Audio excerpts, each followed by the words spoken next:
What goes on, fine rock people? Welcome to another episode of Dale That Rock Guy. Today we're going to be doing a self-interview with help of Chat GPT to kind of give us some questions. So it's going to be a lot of fun, some unique questions on here already, so I'm excited. Let's dig right into it. So the first question. Do you have a favorite location or type of terrain for finding specimens? So that's a unique question. So a lot of people say, what's my favorite location to go dig? But the terrain part is fun. It's a little bit more interesting because it makes you think a little bit. But favorite location, I'm from Arizona. We probably have found some of the coolest stuff out there. So I'm a little bit biased on that just because we've had more time to spend out there. But there's so many cool spots around the world that we've been and places we want to go back. But the terrain's always kind of unique, right? So it really just kind of depends on what you're looking for. So a good example is turquoise. When we used to go look for turquoise up in Arizona, that terrain is really hilly. It's really rocky. So you got to bring the right things, bring the right tools, bring the right safety equipment. So it really just kind of depends. I think personally, if I had to choose a terrain, I would prefer it more rocky because it's, you're going to find more crystals inside of the rocks. You can, kind of scrape apart and kind of move a lot of those rocks to see what's underneath. A lot of the times, that's how you find some really cool specimens. So that would definitely be my favorite so far. What are some of your most prized finds? Most prized finds. So I'm kind of a sucker for anything with a cubic crystal structure. So I love galena. I love Colorado's mineral rhodochrosite. So those are definitely top on my list. I found a decent amount of rhodochrosite, so that is top. Stalactites are another one of those ones. I kind of just think about the time it takes for a lot of these crystals to grow, and those seem to be kind of my favorites. Stalactites, you kind of think about some of those crystals growing in the cave from water evaporation and all that good stuff. Like, that's so incredible to think about how long it took for those crystals to be made. So that's a couple of some of my most prized possessions. The ones I find definitely mean a lot more than anyone that you could buy, at a store, for sure. Let's hit up our next question. Are you more interested in minerals, fossils, gemstones, or something else? I think I'm more interested in minerals, and we kind of talked about this before. So, Dale, that rock guy, right? I kind of grew up with more of a mining kind of background, so looking for gold, silver, all those precious metals. That's really cool. It's a crazy experience, and it's crazy to think about how they really get those precious metals out of just a bunch of rocks on the ground. But I definitely always something had a passion of just the crystal side or the mineral side of it. And something about, you can get these delicate little crystals in some of these rocks sometimes, and you think, man, I can touch that the wrong way and it'll break into 100 pieces. But some part of that being out in nature for, thousands, millions of years, and how those crystals don't break, or sometimes, some break, but some stay completely intact just for your lucky hands to pick up. That's something super incredible. So minerals are cool. I do value fossils a lot just because of the history as well. I know a lot of people love fossils just because of the history, where they come from, bugs becoming rock, everything being petrified. So that's a really cool aspect of, this whole rock thing as well. So let's go to our next question.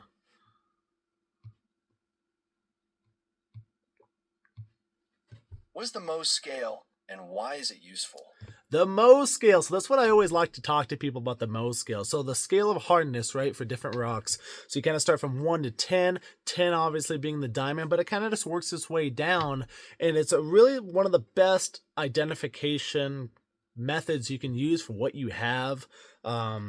You got the scratch test, of course, that you can use like a piece of glass, and depending on if those rocks will leave streaks. So there's a lot of really cool tests, but that Mohs scale has been so incredible for so many people to learn the wowness of rocks and to compare rocks to see what rock might be, an agate, what rock might be a quartz, it's a diamond, is a corundum. So it's a really cool 1 to 10. You can learn a lot about the Mohs scale. Let's go to our next one. Do you clean, cut, or polish your find yourself?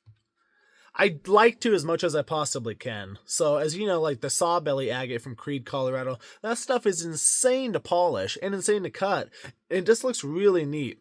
You can kind of see that amethyst piece behind me, how it's amethyst. But yeah, something about finding your own pieces and working on them to make them into beautiful works of art. I love to do that. And as you know, we do the sales during the spring, summertime, and then the wintertime is kind of when we do all those projects. So kind of gather up all our materials in the spring and summer when we go on trips, And then in the winter time, that's really when we can kind of evaluate things and be like, wow, should I cut this rock? This rock's been driving me nuts for months. I want to see what's inside of this. I want to make it into slabs. I want to make it into a table. I want to gift this. So it's a lot of fun to be able to find, clean, cut, and then polish those rocks that you find as well. Let's go to our next one.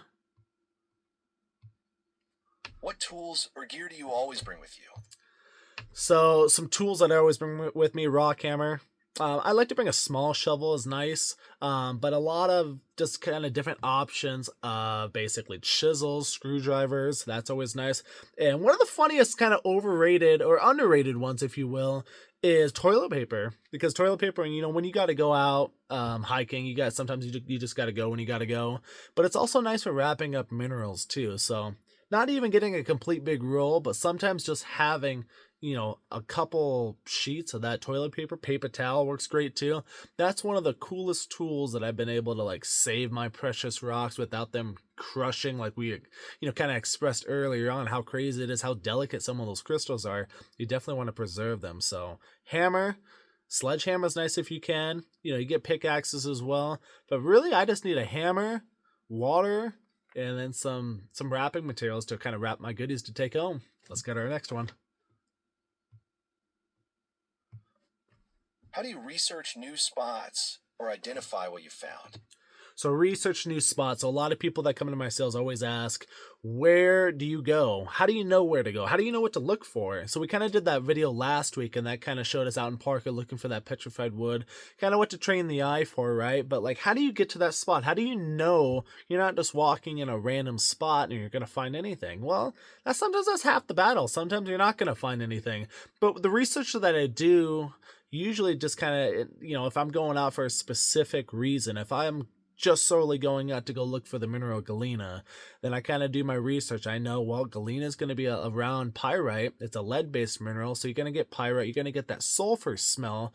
So I know I'm in the right spot if I start smelling those or seeing those indications. It kind of just goes on from there. So like the petrified wood was a good example as well. It's an elevation thing we've kind of noticed over the years. So I'm looking on topographical maps, just kind of seeing, what is going on here, the creek beds, looking at all those things for good indications. So that's a lot of good information to kind of do. And then how do you identify what you find? That's another thing too, because as you know, the most common one is agates and jaspers. People mix those up all the time. So just doing your research. And then, really what you can do is just kind of compare and contrast online. I do that a lot of times. There's still pieces that I find that I have to go online. I gotta kind of see what looks close to what I have, which is nice. A Google Lens is kind of a nice option to scan your phone over whatever you have, and it'll kind of pull up pictures online for what closely resembles whatever you found. Let's go to our next one. Have you ever had a particularly challenging or rewarding rock hounding trip? All the time. I try to make every trip memorable and fulfilling, rewarding. Just when I get to be out there in God's country, that's so nice to get away from the hustle and bustle. Work may stress you out. Family sometimes can, cause problems as well. And it's just nice to get away from it all every once in a while. Sometimes people don't have that in life.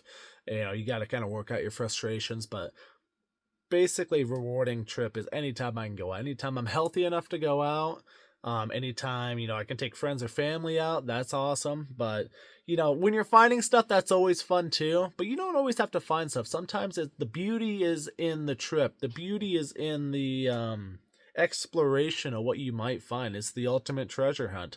So that would probably be the best answer I could bring up for that. Let's get our next one. Is there a dream find you're still hoping to come across?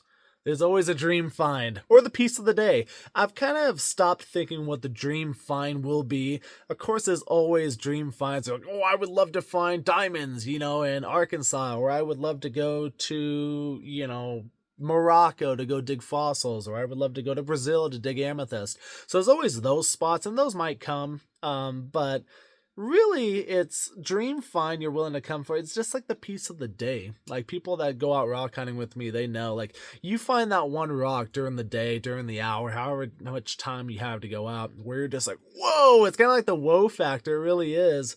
and you just get excited over that piece because like you have a vision in your mind of what you want, and then really when you find that wow factor, that piece of the day, it kind of blows your expectations and you get really excited. So that's definitely probably the wow factor, or the piece of the day that I always talk about is just like, wow, it's so cool. And sometimes you find that piece of the day and you're good, you stop and you're like, cool, I'm going home, I'm good, I got all I wanted to do. So yeah, that's a good one. Let's go to our next one, guys. What's the weirdest question someone's asked you about rocks? So that's going to be our last question. What's the weirdest question someone's asked you about rocks? So there's a lot of weird questions, right? Never a really bad question about rocks, but sometimes there's questions you get that make you chuckle, especially with us doing our rock sales. So the weirdest question maybe is just there's so many ways you can go with that question, and it's kind of hard to answer that. But weirdest thing, I think the kids say the funniest things, when they come to the sale. So maybe the weirdest question is, do these rocks ever get lonely? And that's always kind of funny because it makes you laugh a little bit. And, me thinking how I was when I was a kid asking those questions too. And I'm like, yeah, rocks do get kind of lonely, right? And that's kind of why we had fun with it. We made the pet rocks where we actually had googly eyes and we put those on the rocks and stuff. And now, they're always watching. They have friends, But yeah, it's so fun. It's so fun to have these sales too because you get so much out of it. At least I do. And you can learn, educate, but those weird questions are sometimes what makes the day just last. They make the day just really be enjoyable because it's never, like I said, never a bad question. And it's fun because people are learning, people want to know. And it kind of goes back to the whole metaphysical thing. So I get a lot of questions about the metaphysical properties of rocks. And do I believe in that? I wouldn't say I do. I say a lot of it makes sense, right? But I'm definitely an old school mentality kind of guy where it's just like, I appreciate the rocks for what they are. That they're beautiful when you can dig them out. The journey, as we talked about, finding them, being out in God's country, enjoying the nature, being blessed that you're able to make it up a hillside without passing out. All those things are great, and it's been a long fun ride, and I'm looking forward to the rest of it. So thank you so much for tuning in, guys. We hope to see you at the end of the month for our next rock sale. Take it easy, guys.